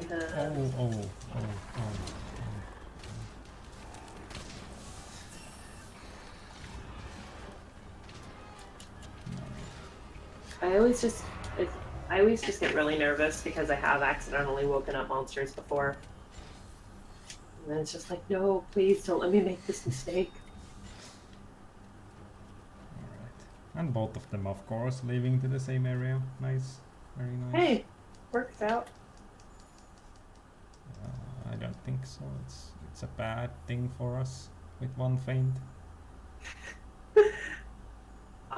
It's funny because I'm the person who's just like, why should I dung you? You're just gonna harm the other one and help me out. I can hit both of you at the same time and this works out. And then they're like, we can't deal with them. It's like, it's fun. Oh yeah, I guess if Puke dies now, it's going to work out. This is just an investigation. We're trying to clear the weekly investigations for Revlon, and they need you to hunt an Anjanath, Puke, and then do 9-star quests. So tempered. So we did a tempered Puke. So it's tempered Puke, tempered Toby, and then a normal Raytheon. I'm gonna go kill the Toby. So. All right. Just don't die.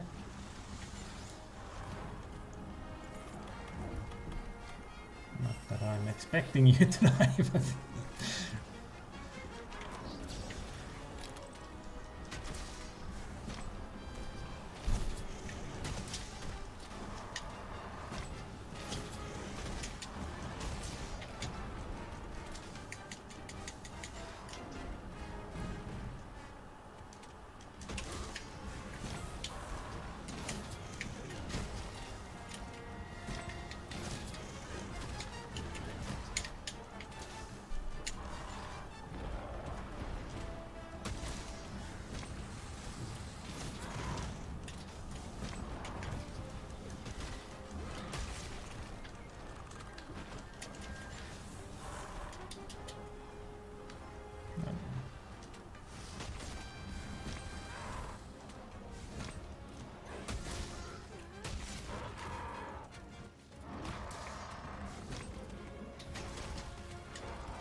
I think I've actually run out of questions to ask. We didn't have much of a viewer turnout this time, I think because it's Father's Day. So, you have an American holiday, so there's not a lot of people online. So, I mean, if we always wanted to, we could always do this again. Yeah. And I think the next time that we are going to do the stream, I'll probably invite more people to join in. Yeah. Hey, I mean, if you ever are, because in terms of like times, I know that sometimes it's hard for you to get some moderators on. Mm-hmm. In terms of times, in terms of ideas, you could always take like 2 of the moderators that you've had on in the past and just do like a continued follow up. You know, like do you have any more asking the community? Yeah. And of course, like the thing that I'm planning on is to implement veterans and novices to join up on the stream. Those that are kind of who want to join in. In terms of, so we got the question as far as actual matchmaking goes. I see people often complaining about not being matched quickly enough. I'm not sure if these people know that they can manually pair with a veteran. Should this be made clearer? I think that it could be made clearer, maybe even like a message in the guild bot when you get the like when you get like the no match thing. Maybe putting like a command in there that says if you find a veteran or a novice or something, you can manually pair with them. What I was going over earlier in the stream, which I don't know if you were here for the whole thing, is that if I look at the spreadsheets right now, a lot of it are people who like, because we have tabs that are unmatched this, so a lot of them are actually tabs where it's like your main language is something that not many other people are speaking. Your main country is something where we don't have anybody in a time zone for you combined with the main language. We've actually now refined some of the matchmaking things to where we're not as specific for these final few matches. So now in terms of like weapons is very low on the priority just because we're trying to make sure that people can have matches. But a lot of them is that like there's still just an imbalance in terms of this, but most of the imbalance is we're getting down to the final few people, which is where you end up with those people where you didn't have anybody in their set time zone who can match up on times, anybody who speaks their same language. So a lot of the people who aren't, and what happens too is that people are joining, and it actually takes a couple days for the Discord information of they have this role on Discord, they sign up to actually be loaded onto our spreadsheets to then be made to where matchmakers can actually match them, and that's an administrative thing. So Chippy will go through this every couple days with the lists. But so what happens is that it does take time because matchmakers are making the matches by hand. So I definitely feel as though maybe having something in the guild bot like that says when people do the no match command that says if you find a match on your own, then you can pair up with them manually. Might make things clearer, and that's definitely a suggestion that we can take. Yeah, definitely. I mean, we do still, I think it's in the I'm not sure if it's in the code of conduct, but definitely we do mention the fact that people can pair up themselves as well. But definitely it could be made clearer for sure. And it's a good thing that we have someone that actually knows a thing or two about these things, because I'm at a loss as for how the whole pairing up system at the moment is going, because I'm not actually doing most of it. I don't do much of the pairings now, and that's just because between school and work I barely have time for fun. And as I was explaining earlier, the computers that I use at school, the spreadsheets that we use, these are like old computers that are over 10 years old at the very minimum, and everything that we house our information on, even though I can access it while I'm at school, it will crash the computers there for sure. So I really just can't, when I'm actually at a computer and able to have time, it's usually for me just technological limitations. However, I was trained in matching. I did a lot of the pairings before World came out. I was making sure for a while to at least get in like half an hour on the spreadsheets each day just to get as many pairings done as I could in that time. By the way, this will be my last quest because I have work. So what was happening, but I still keep that, even though I don't matchmake, I still keep that matchmaker title just because I like getting the pings and assignments when people actually need help, because then if no one else is around or I'm around and I have the ability, I'll go into the spreadsheets, I'll still help people when they ask, so. Yeah. Do I have this? Do I have even one bouquet? I don't think I have. Let me check. Oh, Good. That has Poke and Anjanath. Yes. Oh, nice. Almost deleted the quest. I'd like to get involved with the community on a deeper level than I already am as a veteran. How would I do that? Well, one of the things that you can do, of course, is apply for like being a moderator for AdoptAHunter if you want that. But that would be like a whole new level, I guess. Yeah, in terms of the moderators, what's probably going to happen is that right before Generations Ultimate, because what's happening right now is we're actually still getting ready to announce that, hey, we're doing AdoptAHunter for Generations Ultimate. It's more just we want to be completely ready on our end before we start sign-up to happen, so that way we already have systems in place, such as we wrote a curriculum for what is a guideline for teaching people in World. We're trying to do the same thing for Generations Ultimate. So we have all of these things, like getting our spreadsheets handled, getting all of that up to where right before it's just like, hey, applications are now open, we're completely ready on our end. But one of the things that we'll be doing for that is actually taking a look at our moderator activity levels, our matchmaker abilities, seeing who's active, whether, and evaluating our numbers of, hey, do we actually need more moderators? And then when that happens, Wolf will actually send out a list, like the applications, and then be like, email me and I'll send you the application. If we do need more moderators, that'll be coming out before Generations Ultimate. Yeah. And right now, I think the situation is that we don't really need more, but look for the future. Also, if you want to get involved with the community on a deeper level than you already am, active participation. You're already doing that by showing up to these streams, asking questions, and actually being an active participant in these Q&A streams. Also, like, we do other events as well. We do the roulette streams. We're trying to do those twice a month. Come join us. Come hunt with us. Actually, like, aside from being part of this, just the fact that you're actually taking the time to show up to the streams and actually participate there is, you're already doing a lot. Yeah. And of course, there are channels in the Discord that are like, there's guides that you can do if you are up to that, and there's all sorts of stuff that you can actually involve yourself in that would deeper your connection with the community. And yeah, like, I personally do enjoy a lot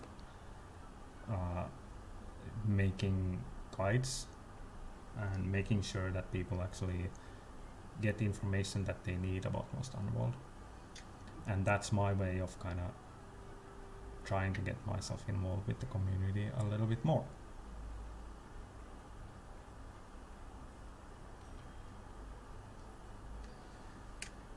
So I want to give back to the community because you guys have given me a lot of fun times and experience with a lot of people to teach that I would have otherwise. Glad to hear that. Just hearing all these positive experiences with AdoptAHunter, with everything that we try and do, actually just really puts a smile on my face. So I just want to say thank you. Build-A-Bear Hunter. If they had Monster Hunter stuff at Build-A-Bear, I would go in a heartbeat. I have not been to a Build-A-Bear in forever. I want to stuff myself like a little plushy Rathalos and just have it with me. It would be so adorable.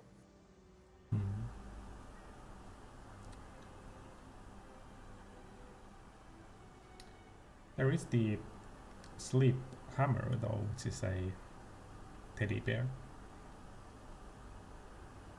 Just FYI. I would totally build a Palico plushie. Oh man. Next time I stream live, I should wear my Palico onesie. I have my Palico somewhere. Where is it? Should I get it? It's somewhere. I used to kind of keep it next to me on my streams. When Kultarat came out, I did devise a flowchart guide for the server and struggling novices, so I have some light participation. Also talking less frequent weapon channels more often than the more used weapons. Yeah, that's actually really nice. Especially if you are actually being active in the less frequent weapon channels, because those really do need the advice and help.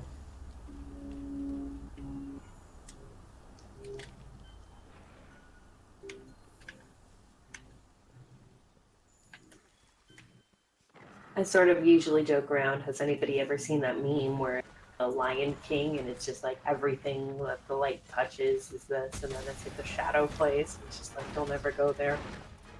I sometimes joke around where it's just like everything the light touches is AdoptAHunter, and it's like, well, what's that shadowy place? That's the weapons channels. Don't ever go there. That's just. That's an easy meme to make out of everything. It is. Oh no, I'm poisoned. I still remember, like, in the weapons channels, I'm just hunting with Chippy, and then it's just like, and Kenny, and this is before Kenny became a moderator, and then it's just like, oh hey, sorry Kenny, Chippy and I have moderation stuff to do. There's like a fight breaking out in weapons. Kenny just starts typing, and he's just like trying to diffuse the situation, like, you don't want to get the moderators involved. And of course, Chippy and I are already typing because we're in a voice chat with him. And it's just like, too late. It's more just like, sometimes moderation stuff is literally just telling people, hey, stop being egotistical and just understand that people have other perspectives. And that's one of the reasons why Weapons channel is not my favorite channels. Just because you get people who say this is right and then don't listen to other people's opinions. Yeah. I'm actually really happy about the lands section. I have never seen it being like too aggressive. What makes me sad is that I'm an Insect Wave main, and often I see it in Insect Wave. But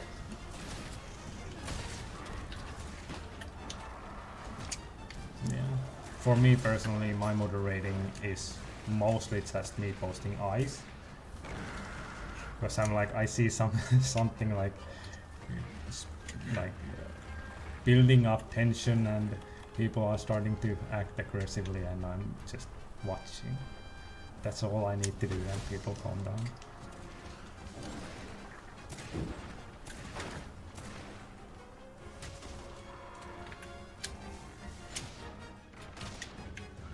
At least usually.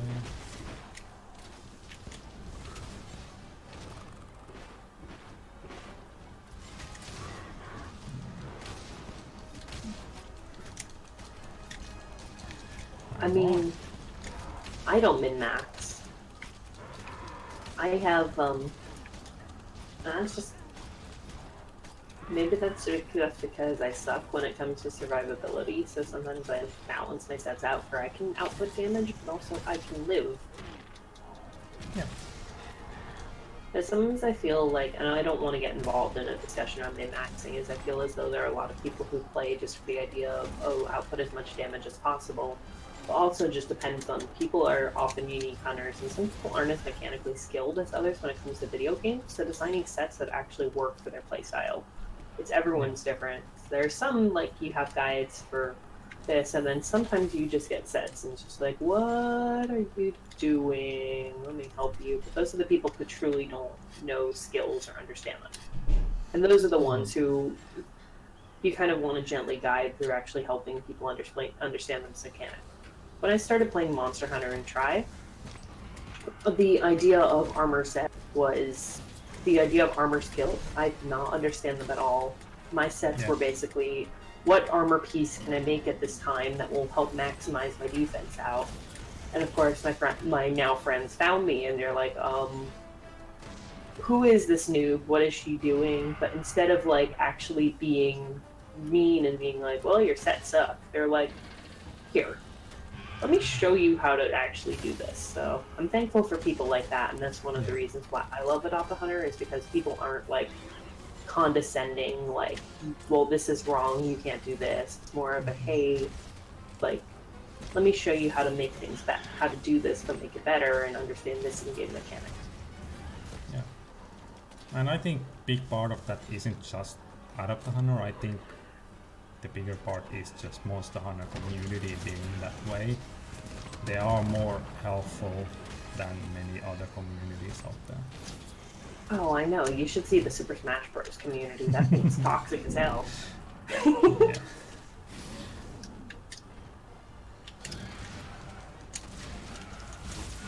But I guess it kind of also... Oh my god, I died.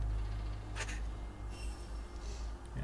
I don't want to compare other communities as negative, because that would make our community negative as well. So. Right. Everyone is dying. Good. Except the person fighting an Anjanath solo has still. Hooray! Alright, I'll join you. Where are you? Oh, you're It's alright, you guys do whatever. Alright, I'll go kill this bouquet. Isn't Toby's tail weaker to cutting damage than his head? Yes. Yes.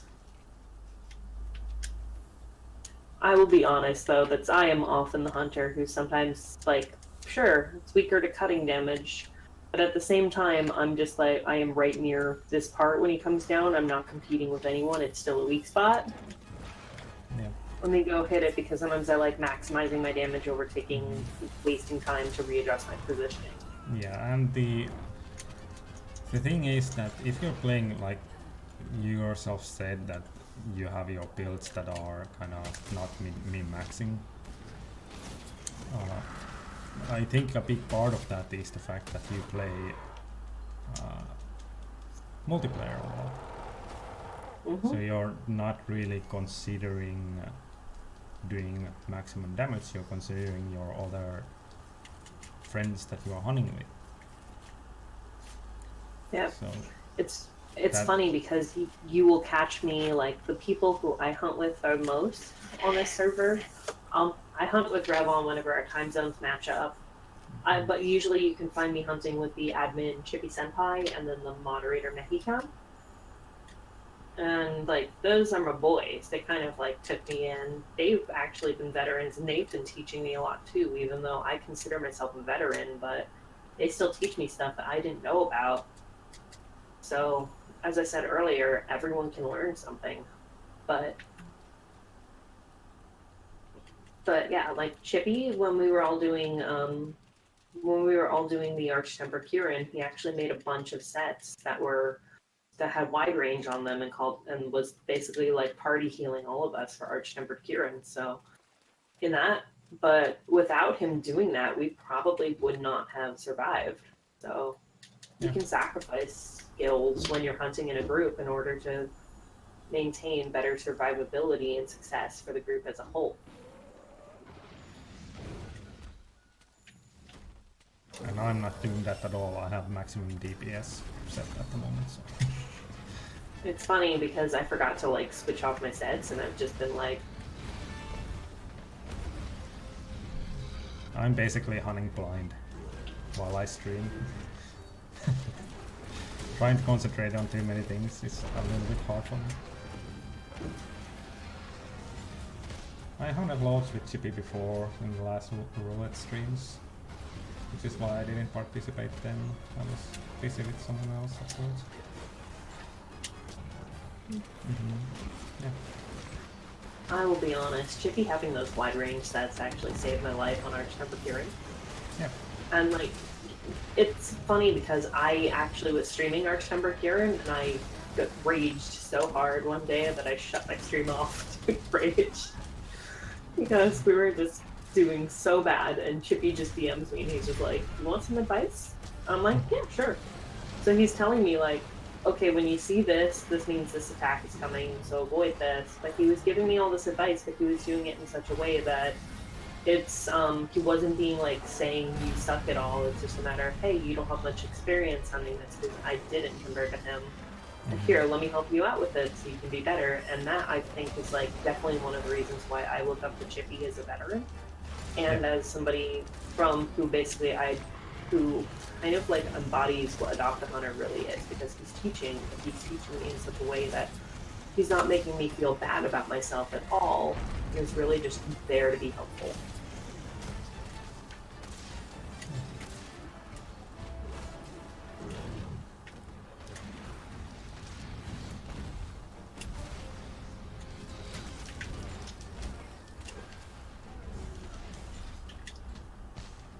And I think you definitely, if you ever turn out to be a veteran yourself, you want that kind of attitude to be embedded in yourself as well.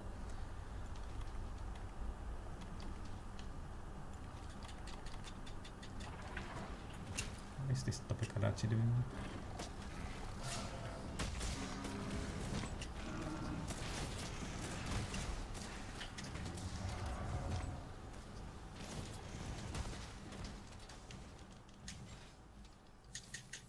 I don't know, but Anjaneth's almost dead too. He was limping away. So one of us should go after Anjaneth, the other two should go after Toby.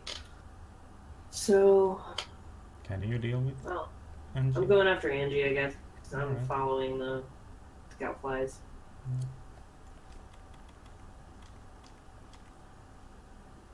We'll deal with Topikadachi, hopefully.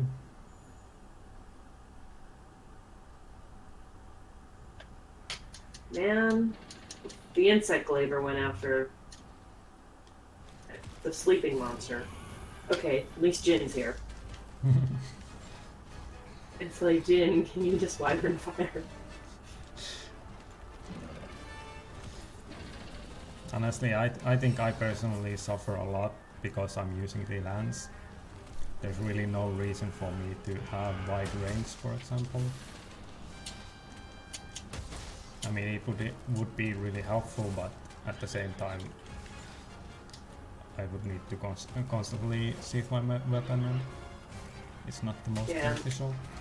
I actually really like having wide range when I run sword and shield. Yeah. And that's the thing, one of the things that you are going to suffer if you're just going to main one weapon. You really need to figure out your playstyle.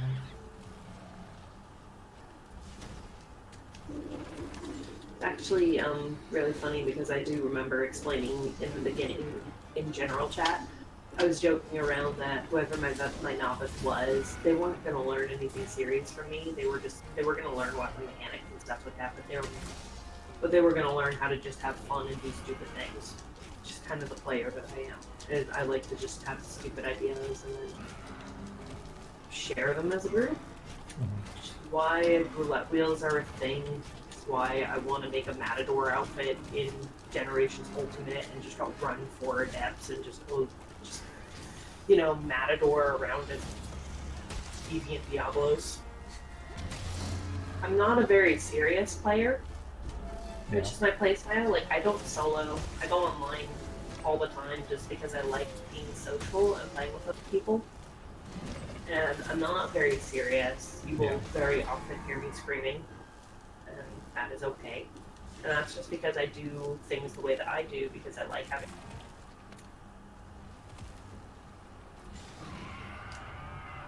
Yeah. I mean, I'm the same way as well, even though I do tend to sound like I'm serious constantly. The way that I hunt is mostly just for fun, and I like to have fun more than I like to kind of be too serious about things. And that's one of the reasons why I don't particularly enjoy watching like speed runs or anything, because I don't think that's a big part of Monster Hunter really.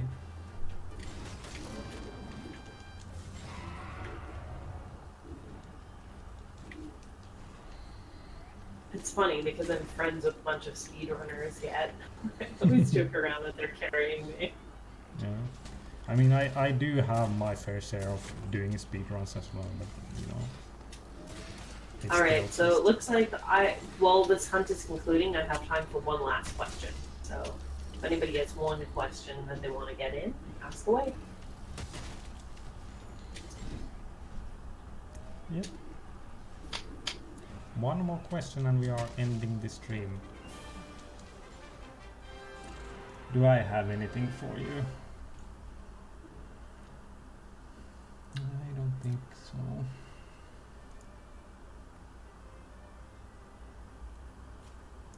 Jin or Meowsmith has anything they want to ask?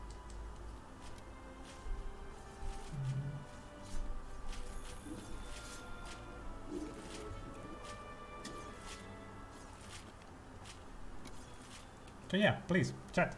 Ask some questions. One more. Maybe 2. We'll see how we answer those. Would you say that it was worth the journey? Interesting.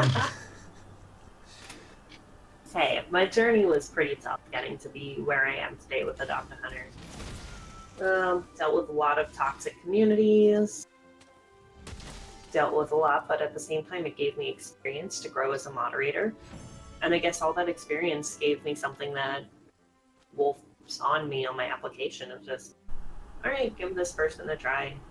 And honestly, through that, I've made some of the best friends in Monster Hunter that I have. I've actually been integrating my personal group with here. I have a bunch of AdoptAHunter people in my own personal server, and I have a bunch of people from my own personal server in AdoptAHunter who have actually gotten to sign up for AdoptAHunter. My friend ended up getting paired with somebody who actually wrote about AdoptAHunter and got quoted in an article, and he's messaging me Emily, I didn't know I would end up with a writer. I'm so nervous. But hear that. I mean, I definitely made some of the best friends that I have online. And I mean, Kenny and I are planning on meeting up at some point, but Chip is supposed to come out and visit me and Kenny, and we're all going to go to Universal together. And I'm supposed to attend Kenny's wedding now, so it's just I've made some really great friends, and I don't know if I would be as active with AdoptAHunter if I wasn't moderating for it. And the only reason why I say that is just because I get so much passion out of actually doing the most that I can for Monster Hunter, because the game and this community has done so much for me that I try and put so much of myself back into it. That was so sweet. Ugh. Alright. So we are ending the stream, and thank you all for joining in. Definitely, thank you. I know. I have to be at work in an hour now. Yeah. We are getting follows now all of a sudden. Thank you for the follows, everyone. And yeah, we'll see you guys next time. Hopefully I'll do a better job at being a host. Today was I'm sorry that I am a corny person. I'm just really awkward at times, so yeah. Hey, feel free to reach out to me on Discord whenever. I love friends, since, as you guys can see, I'm much more of a very social person. So. Yeah. Alright, thank you everyone, and we'll see you guys next time. Bye-bye. Bye.